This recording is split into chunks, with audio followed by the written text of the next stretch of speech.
tidak pernah mengklaim, saya bahkan nggak merasa kaya. Malu bos, malu bos. Sama orang-orang kaya yang punya hotel-hotel di SCBD. Hah? Jangan nantang-nantangin orang. Kita ini lagi mencari pembuktian. Lu tantang-tantang terus, gue tantang-tantang. Omongan gue bisa dipegang. Kalau gue nggak punya duit, gue bisa dituntut sama orang. Jangan macem-macem. Lu nyebut 50 miliar, gue 51 miliar. Lu nyebut 100 miliar, gue nyebut 101 miliar. Gue lebih di atas lu. Gue juga gak mau kalah. Nah, jangan lu yang punya duit di Jakarta ini buat lu doang. Nah, gue ngomong ini berdasarkan fakta. Bisa dituntut kalau gue bohong. Oke, makasih. Ya, Thank you, Bang. Terus aja. Ya, Pak. Oke. Suratnya pegang Bang sini, Bang. Hah? Bantuan dari Ya. Saya ini saksi hidup tahu Firdaus Oyoko itu dari kecil. Semua yang ada di dunia ini memang milik dia. Ya. Jadi kalau ada orang meragukan itu, orang itu tidak benar. Firdaus itu top. Kaya raya. Kaya raya. Ya. Cucu Nabi, cucu Sultan, cucu Jin. Rudi Salim saya somasi dan saya pun telah membuat surat ke Lamborghini Itali dan Ferrari Itali. Saya juga membuat surat ke Lamborghini Asia Tenggara dan Ferrari Asia Tenggara. Karena saya adalah seorang customer yang akan membeli Ferrari dan Lamborghini. Memang ada niat saya mau beli, tetapi karena permasalahan ini yang digoreng oleh si Hotman Paris dan Rudi Salim, akhirnya ini membuat nama saya cemar, sehingga saya sebagai customer ya, atau konsumen merasa terjolimi dan merasa terdegradasi, ya, karena sikapnya Rudi Salim yang membocorkan rahasia mekanisme podcast di tempat dia kepada Hotman Paris, sehingga narasi yang dibuat oleh Hotman Paris seakan-akan saya meminta uang atau mengemis uang. Saya tidak pernah mengemis. Saya sudah bilang berkali-kali, ada di WhatsApp-nya sudah saya sebar di media sosial, WhatsApp-nya dengan Rudi Salim ya, dengan manajemennya. Saya bilang, kamu yang ngejar-ngejar saya. Saya sudah nolak loh beberapa kali. Saya bilang gitu. Kamu meminta kepada saya, mengemis kepada saya agar saya mau di podcast Rudi Salim. Saya bilang saya nggak mau kalau dibayar murah. Saya diwawancara itu di depan Lamborghini dan Ferrari yang mau saya beli. Gitu loh. Bagaimana saya seorang konsumen yang berniat baik ingin membeli Lamborghini dan Ferrari itu, tapi nama saya dijatuhkan hanya dengan propaganda dan framing uang transport podcast 6 juta. Bisa dibayangkan. Di dunia manapun tidak ada orang segila, kalau ini benar ya, segila Rudi Salim dan Hotman Paris. Kenapa? Honor ini biasa diterima oleh semua narasumber dimanapun. Wallahi demi Rasul, saya akan membeli Lamborghini Ferrari. Saya udah niat. Berarti nanti abang buktikan ya? Saya akan buktikan. Kalau tanah saya dibayar, saya akan beli. Oke, Bang, itu janji saya. Tapi hari ini saya mensomasi Rudi Salim dan saya memberikan surat kepada Ferrari dan Lamborghini di Itali. Kapan Bang somasi? Hari ini. Udah dikirimkan? Udah. Kata yang paling baik di dalam diri kita adalah otak, akal, pikiran sehat. Gitu, Bu. Pirtinyi ini emang Coda punya? Gue sih kagak yakin. Tapi kayaknya kalaupun lu punya, kayaknya kualitas KW. Jangan-jangan kalau digade pun kagak laku.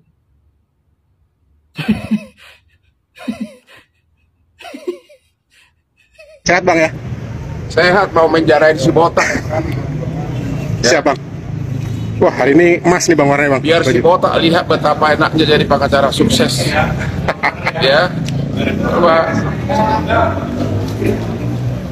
Udah fit banget nih Bang. Dari Singapura udah fit banget. Pulang dari Sudah Singapura. fit. Ya. Dia tuh, hai botak. Itu yang punya uranium, mau beli Lambo. Jangan bawa sertifikat busuk. Ya. Bawa sertifikat busuk.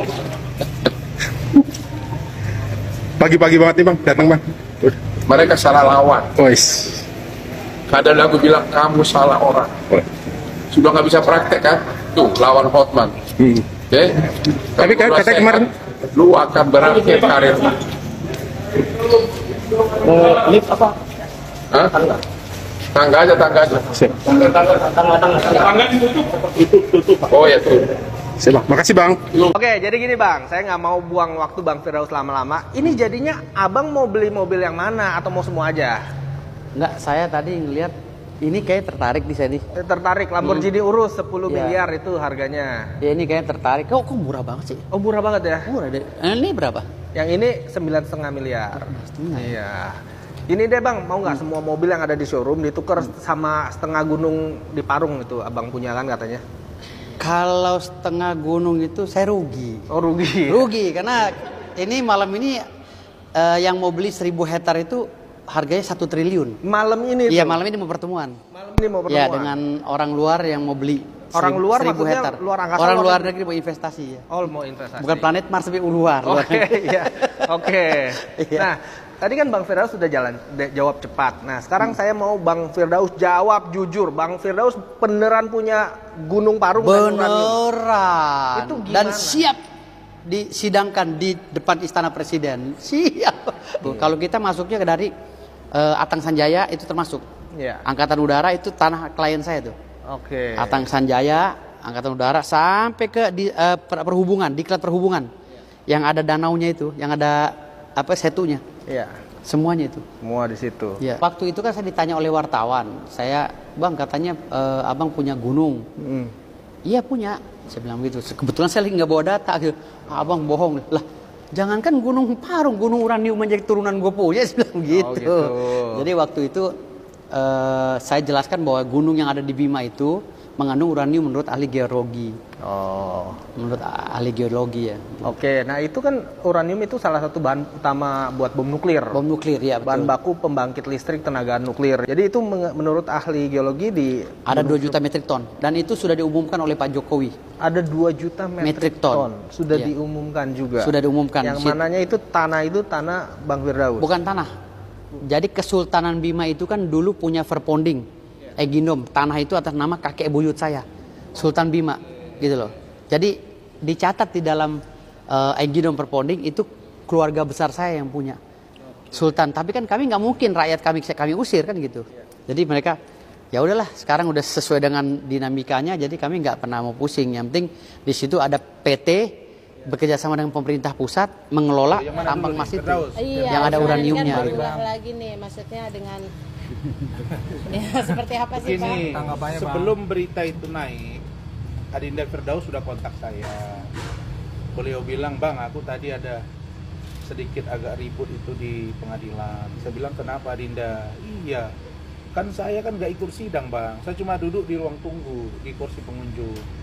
Tiba-tiba pihak dari penggugat ini ribut terus.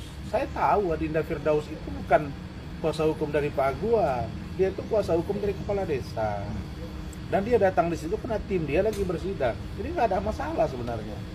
Tapi saya tahulah yang menggugat itu kan saya tahu orang-orangnya juga. Nah karena mereka sering menggugat ya yang Pak Jokowi, yang itu hak mereka lah ya. Tapi paling tidak menurut saya perlu dijelaskan juga. Inilah kelemahan para lawyer ini. Senang kawannya bermasalah. Kan saya bilang, Ikatan Dokter Indonesia, Ikatan Bidan Indonesia, Ikatan Hakim Indonesia, lihat aja. Mereka profesional gitu. Jadi saya yakin misalnya ketika 3 hakim, 1 ketua, 2 anggota majelis, itu saya laporkan. Saya yakin secara internal mereka diperiksa. Tapi di luar mereka harus kompak. Nah harusnya kita tidak begitu. Maaf, harusnya kita begitu. Ketika kita di luaran diganggu, kita harus bersatu. Di dalam kita perbaiki. Nah jadi menurut saya dia kan sudah duduk di situ. Dan yang kedua, kita kan sudah ngomong di TV, di media, semua tahu bahwa yang namanya pembekuan itu tidak ada undang-undang yang mengatur. Dasar pembekuannya juga salah. Adinda Firdaus tidak di Dewan Etik. Nah, kemudian saya apalagi, dan itu masih bisa kami lakukan, misalnya upaya perlawanan hukum. Jadi nggak bagus juga kalau harus dibilang, oh lu bukan pengacara lagi, salah itu. Yang bilang nggak pengacara siapa? Tidak diizinkan bersidang oleh Mahkamah Agung sesuai dengan dibekukannya berita acara sumpah. Tetapi upaya itu belum 100% kami terima. masih ada upaya hukum lain. Dan ada waktunya kami akan melakukan itu. Nah, jadi tidak usahlah saling merasa ini, merasa ini. Saya pikir sudahlah, urusan Adinda Firdaus, dia datang, ya biarin aja. Kecuali dia duduk di kursi itu, dia ngotot, dia juga duduk, dia berdiri juga di situ kok. Tiba-tiba naik ya Hotman apa. Hotman ini, sudah saya bilang sama klien, kalau bahasa kami di Medan, pantang tak top ini. PTT, pantang tak top.